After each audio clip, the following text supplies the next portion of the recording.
Hello everyone मैं बिस्मिताই আপোনালোক সকলোকে মোৰ এটা নতুন ৰেচিপি ভিডিঅ'লৈ স্বাগতম জনাইছো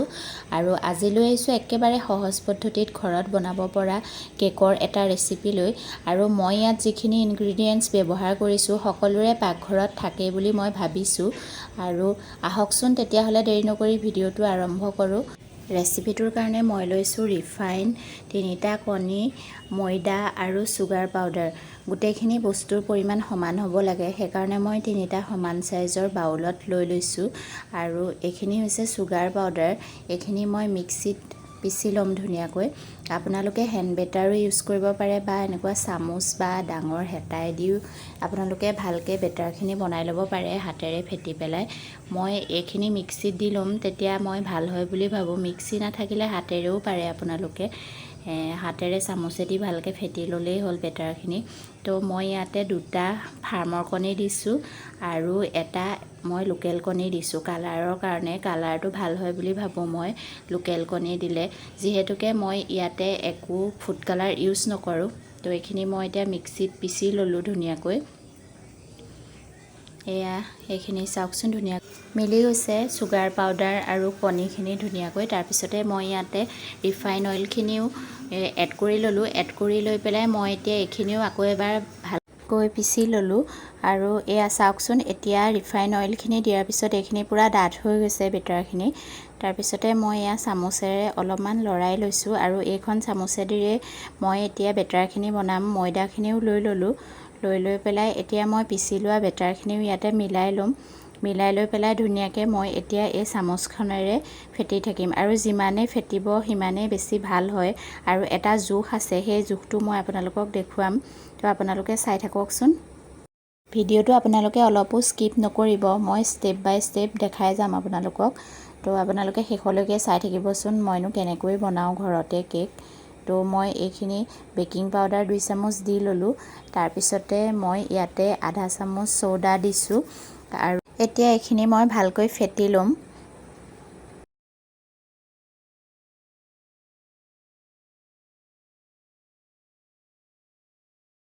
অলপমান নিমখো মই এড কৰি লৈছো এটো অপচনেল হয় আপোনালোকে স্কিপ কৰিবও পাৰে তাৰ পিছতে বেটাৰখিনি হৈ গৈছে প্ৰায় আৰু এতিয়া মই অলপমান ইয়াতে গাখীৰ এড কৰি লৈছো এটো অপচনেল হয় আপোনালোকে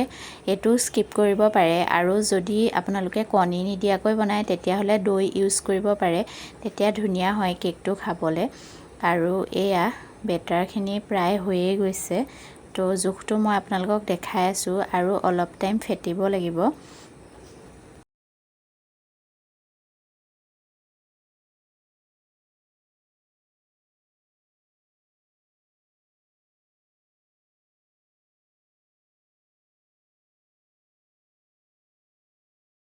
বেটাৰখিনি আমাৰ ৰেডি হৈয়ে গৈছে তো জুখটো এনেকুৱা হ'ব লাগে বেছি টাইটো হ'ব নালাগে বেছি লুজো হ'ব নালাগে তো এয়া চাওকচোন এইটো জুখতে আপোনালোকে ৰাখি দিব তো এয়া মই এটা ষ্টিলৰ বাটি লৈ লৈছো বাটি মানে এটো হৈছে পুৰণা হটকেছৰ এটা বাটি হয় আপোনালোকে কেক টেনো ইউজ কৰিব পাৰে বা সিলভাৰৰ বাটি ইউজ কৰিব পাৰে মই ইয়াতে ৰিফাইনখিনি দি ভালকৈ লগাই ললো তাৰ পিছতে মই ইয়াতে এতিয়া অলপমান ময়দা ছটিয়াই লম ময়দা ছটিয়াই পেলাই মিলাই লম গুটে বাটিটোত আপোনালোকে বাটাৰ পেপাৰো ইউজ কৰিব পাৰে আৰু নাইবা বগা কাগজো কাটি লৈ পেলাই ইয়াতে তলত বহুৱাই ল'ব পাৰে ৰিফাইন অইল দি কিন্তু মই একেবাৰে সহজ পদ্ধতিত বনাইছো তো মই হেবিলাক একো ইউজ কৰা নাই মই এতিয়া এইখিনি ভালকৈ এনেকে গুটে বাটিটোতে মিলাই লম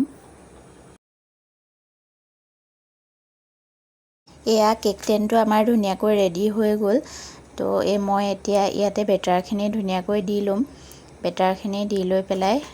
তাৰ পিছতে মই কুকাৰত কেকটো উঠাই দিম তো এয়া বাকি ৰোৱা বেটাৰখিনিও ভালকে মই চামুচেদি ইয়াতে দি লম অলপো যাতে বাটিত ৰৈ নাযায় তো ধুনিয়াকৈ এইখিনি মই দি লৈছো বেটাৰখিনি তাৰ পিছতে এয়া আপোনালোকে এনেকে বেটাৰখিনি দি হোৱাৰ পিছত অলপমান এনেকে বাটিটো ঠেকেচি দিব নহলে মানে কি হয় তাতে গেপ থাকি যায় গেপ থাকি গলে কেতিয়াবা কেকটো ওপৰলে ওলাইও আহে বা ভাল নহয় তো এয়া কুকাৰত মই অলপমান নিমখ দি ললো গৰম হোৱাৰ পিছত এখন মই প্লেট এনেকে উল্টাই দিছো আপোনালোকে ষ্টেনো ইউজ কৰিব পাৰে তো মই প্লেটতে দিছো তাৰপিছতে এয়া এতিয়া মই কেক টেনটো দি পেলাই ঢাকনিখন লগাই দিলোঁ, দি পেলাই কুকাৰৰ চিটিটো খুলি দিছোঁ। আধা ঘণ্টামান পিছত মই কুকাৰৰ ঢাকনখন খুলি ল'লোঁ। কেকটো হোৱা যেনেই লাগিছে বাৰু, হ'লেও এবাৰ চাই ল'ম। এখন ছুৰীৰ সহায়ত মই এয়া চাইছোঁ কেকটো সিজিছেনে নাই। অলপো লাগি অহা নাই, ভালকৈ সিজিছে কেকটো, হৈয়ে গৈছে। তো এয়া মই অলপ ঠাণ্ডা হোৱাৰ পিছত কেকটো আপোনালোকক কাটিও দেখাইছোঁ, কিমান স্পঞ্জি হৈছে চাওকচোন। এনেকৈয়ে আমি সহজতে পাকঘৰত থকা বস্তুৰে কেনেকৈ ইমান ধুনীয়া এটা কেক বনাব পাৰোঁ। আপোনালোকেও এবাৰ বনাই চাবচোন, যিসকলে ভাবে যে কেক বনোৱাটো বহুত টান। মোৰ এই ভিডিঅ'টো এবাৰ চাই পেলাই আপোনালোকেও এনেকৈ বনাই খাই চাব। আৰু যদি ভিডিঅ'টো ভাল লাগিলে তেতিয়াহ'লে লাইক আৰু কমেণ্ট কৰি দিব আৰু শ্বেয়াৰ কৰি দিব। যিসকলে মোৰ চেনেলটো নতুনকৈ চাই আছে তেওঁলোকে ছাবস্ক্ৰাইব কৰি দিব। আজিলৈ আহিলোঁ দেই, বাই বাই। আকৌ আহিম এটা নতুন ৰেচিপি ভিডিঅ'লৈ।